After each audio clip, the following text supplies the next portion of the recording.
Binungkahi ni Senadora Risa Hontiveros na imbisigahan ng buong Senado ang war on drugs noong Administrasyong Duterte. Sa susunod na linggo naman ang pagdinig ulit ng Senado ukol sa umano'y pang-aabuso sa Kingdom of Jesus Christ. Kaugnay niya, makapanayam natin si Senadora Risa Hontiveros. Magandang umaga po, Senador. Magandang umaga rin po, Igan, at sa lahat ng ating mga tagapakinig. Opo, dahil kayo po ang nagmungkahi, alam na po ba ito ni Senate President Chis Escudero tungkol sa posibleng investigasyon ng Senado tungkol sa drug war? Well, ipa-follow up ko pa lang kay SP Chis, Igan, Opo. yung aking panukala. Unang-una kasi napaka-importante na malaman natin ang katotohanan ukol sa madugong war on drugs, lalo na para sa pamilya ng mga biktima ng EJ case. So, ipinanukala ko po, ipapanukala sa Senate leadership na magkaroon nga ng Senate Committee of the Whole kung saan buong Senado ang pag-iimbestiga sa war on drugs ng nakaraang administrasyon. Dahil sa pamamagitan ng Senate Committee of the Whole, maasa ako na mas panatag at mas maengganyo na sumali at tumestigo ang victim survivors ng war on drugs. Dapat lang marinig natin sila para malaman natin ang buong katotohanan. Opo. So, mas maganda po ba ito kaysa yung komite ni Senador Bato de la Rosa na Committee on Public Order and Security? Well, kahit anong komite naman sa Senado ay tamang marefera ng isang resolution o privileged speech at bawat isa sa amin nag-chair ng isang komite. Opo. And syempre, presumption of regularity sa pag-chair namin. Saganang akin lamang itong issue ng EJ case sa nakarang administrasyon ay ganoong kaimportante na tulad ng ilang mga napaka-importanting issue din ng mga nakaraang panahon ay nakitang mas mabuti pa nga na yung buong Senado bilang tinatawag na Committee of the Whole ang dumilig nito. Paano po magiging proseso gayong dalawang senador po, no, ng dating Pangulong Duterte ang nadadawit po sa issue ng war on drugs?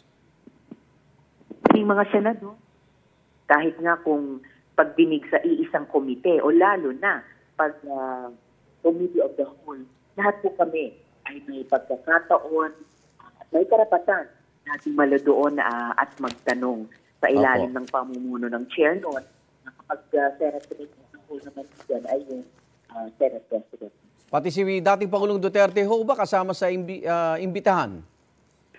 Well, kung matutuloy po yung Committee of the Whole at yung SP nga po ang nag-chair sa mga ganoon, sila na po yung magdedesisyon kung sino-sinong mga resource persons ang iimbitahin. Opo. Sa ibang usapin po, tutod po ang kampo ni Apollo Kibuloy, no, na dumalo sa Senado.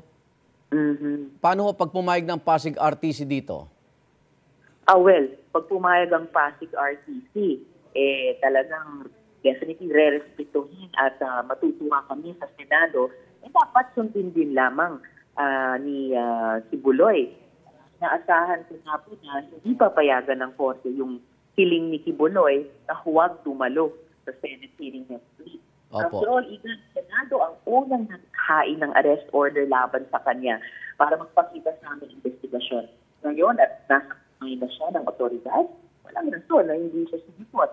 Papaharapin talaga natin si Kibuloy at mga kapwa ng akusado sa Senado kasi maraming biktima pa, Igan, ang gustong magtestigo para ipaglaban ang kanilang pagkatao, ang kanilang dignidad at buong katotohanan. Maraming salamat po, Senador Risa Hontiveros. Maraming salamat din po, Igan.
Igan, mauna ka sa mga balita. Mag-subscribe sa GMA Integrated News sa YouTube.